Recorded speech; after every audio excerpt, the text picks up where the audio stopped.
এই বর্তমান যারা আছে এরা আরো 5 বছর থেকে দেশের সংস্কার করে দেশকে সুন্দর জায়গায় পৌঁছে দিয়ে যায়।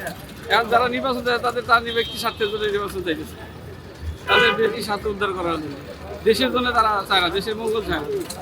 তাদের পরিস্থিতি এখন ক্ষমতা আসবে, আবার লুটপাট শুরু হবে। আমি নিজেও করে গেছে, এরা ওইভাবে লুটপাট শুরু করবে। এদের পরিস্থিতি চাহিদা তাই যে নির্বাচনে আমরা সরকার গঠন করলে আমরা আমাদের ইচ্ছা মতো দেশ চালাই, আবার জনগণের উপরে চড়া হবো, জনগণকে আবার এবার কষ্ট দেবো, নিজেরা নিজের স্বার্থ উদ্ধার করবো।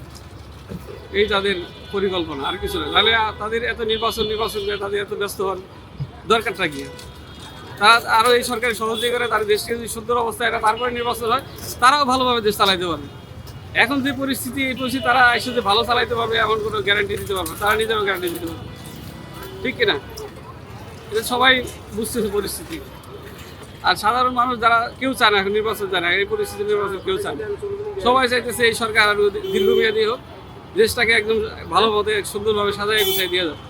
সংস্কার যারা পরিপূর্ণ যা দরকার, যেখানে সংস্কার দরকার সংস্কার করে দিয়ে যাবে।